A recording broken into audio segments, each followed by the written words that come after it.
Hello and welcome to this week's Wild Spirits News. My name is Sibylle and today I'm going to talk about the question, are joy and money mutually exclusive? In my life there was a time when I paid back a rather substantial debt. I had a really well-paying job, but it was very demanding.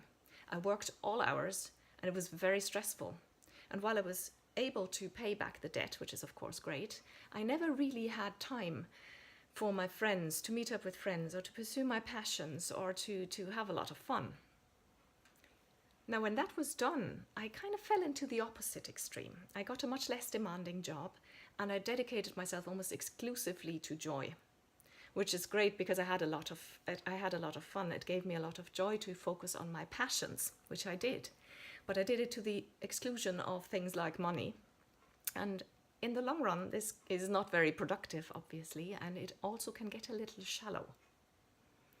I talked to my coach at the time, and we discovered that I was holding a belief, a long-standing belief, probably from my childhood, that said that I can either be really happy and broke, or I can be financially abundant and miserable. And while I worked on this belief, on my own belief in the meantime, I also continued working with my own coaching clients, and I have noticed that a lot of people share this kind of belief. It seems to be a very common thing. Now you may well ask, why is this even a problem? And it is a problem because it makes us feel like we have to make a decision, like we can either have the joy or the money, but not both, and that's just not true. It also makes people feel like they can't prioritize their passion, like they can't put it front and center in their lives, the thing that lights them up, because that means they would have to sacrifice money or living in financial abundance or security. And it also makes people who live on what they produce, who live on their passion, like artists and crafters, who sell what they have produced and created with a lot of joy. It makes them feel guilty for charging for their work because it gave them a lot of joy producing it. And that's not right. But it goes even further than that. It's even worse than that. This belief is an either-or mindset, and every either-or belief is based on a worldview of scarcity. Like there isn't enough. You can either have that and then it's less of this, or you can have that and it's less of this, because there isn't enough of both. It's a worldview that is based on scarcity. You can find that in other either-or beliefs as well that some people hold. Some people think you can either be successful in your career or have a happy relationship. And some people think you can be either beautiful or intelligent, but not both. And these are false correlations, and they hurt us. Now, in order to heal your relationship with joy and money, you can take certain steps. And I'm going to give you a couple of concrete examples. You know me, that is what I do. Because talking about something and realizing something is great, but unless you actually put it into practice in your life, it's not going to make any difference to you. So my homework for you, quote-unquote homework, is find people, look up people, research people who have found both joy and money in their lives. I'm not going to give you a lot of examples. I think it's important that you find these yourself in your own life, or celebrities. I'll give you two names just to start you off with. Try Oprah, the woman who has pursued her joy and her passion and has made it big in the world, and she has made a lot of money in her career.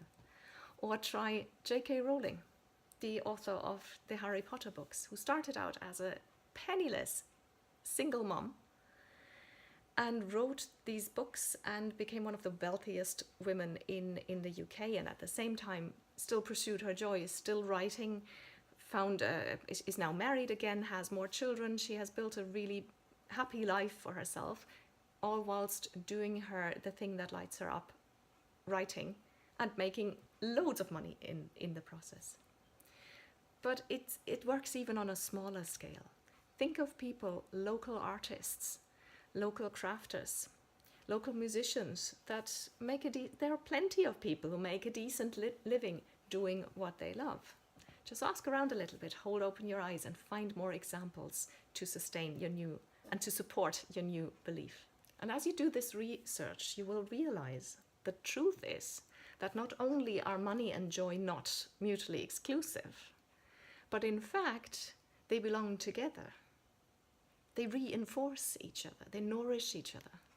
So you can joyfully charge for what you produce with joy and with passion. And you can joyfully prioritize your passion and still look for money, because that will, at the same time, it doesn't have to be through your passion, but if you, this is at the heart of what I'm teaching, if you focus on your passion, if you center your life around your passion, there will always be enough. There will be enough joy, an abundance of joy and emotions, and there will always also be an abundance of financial security, or even abundance, depending on where your focus is. Therefore, seek abundance on all levels, the emotional and the material, because they are all just energy and they go together beautifully. Would you like to join my tribe of wild spirits? All you need to do is go to wildspiritscoaching.com and fill in the little form there. You'll receive a weekly email full of information and recommendations, inspiration, and special offers that are often exclusive to the people on my email list.